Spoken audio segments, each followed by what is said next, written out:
For example, may back to mama, back to papa. Okay naman po ang resulta as long as yung selection natin is ma-maintain. Ano? Piliin natin yung magandang laro. Ayan. At as long as maganda kasi ang laro niya, kahit inbreed yan mga bossing, pwede po natin yang isabak.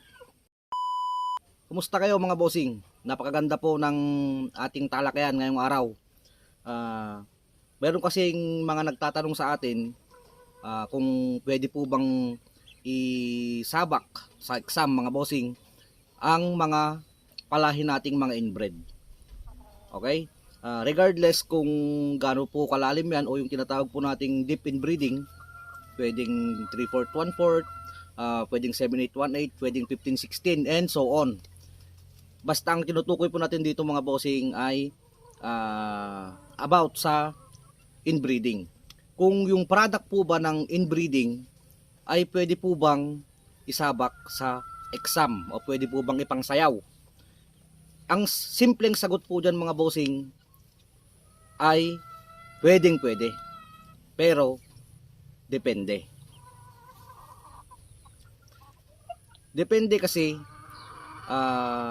kahit pa sabihin nating 2 balik, 2 balik, 3 balik na yan sa kanyang ina o sa kanyang ama, vice versa mga bossing, nakadepende po yan sa kalidad ng mapapalahi. Lagi tayong magbabase mga bossing sa pagiging early maturing nila. Okay? Kasi kapag early maturing yung mga napalahin natin, regardless na sila po ay inbred,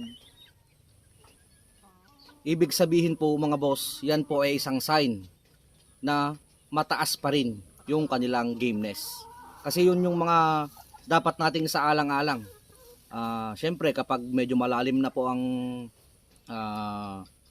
pagbalik sa kanyang ama o ina, marami na po tayong may encounter dyan na mga problema. Pwedeng lumit na sila mga bossing, maging low station na, mga pandak na. Maaari ring mawala na po yung laro. Ano?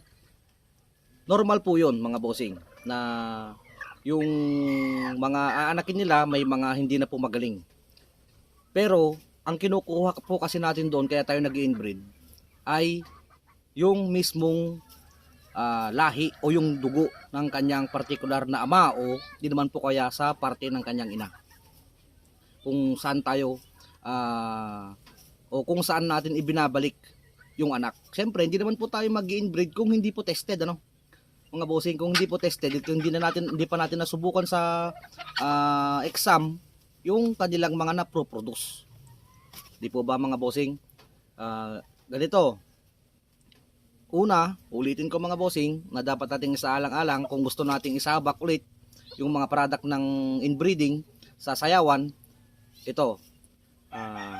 Una, dapat maganda po yung selection natin.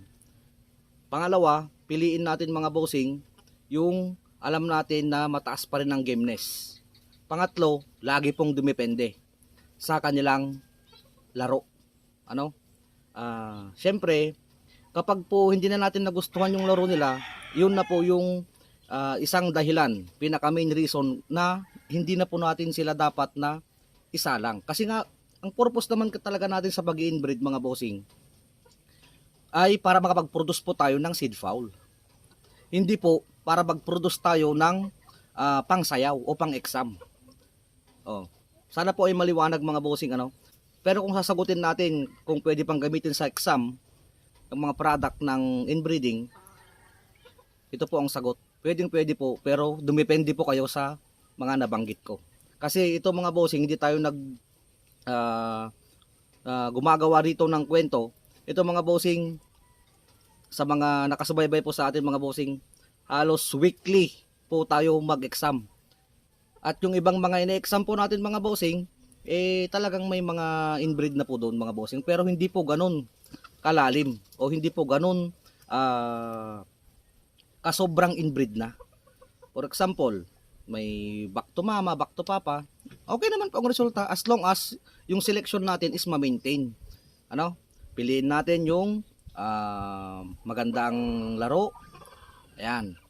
At as long as maganda kasi ang laro niya, kahit inbreed yan mga bossing, pwede po natin yang isabak. Okay? Mga bossing, sana po ay may kaunti po tayong kaalaman na na-share sa ating mga baguhan na mga kaibigan dito po sa larangan ng pagmamanok. Sakto. Thank you.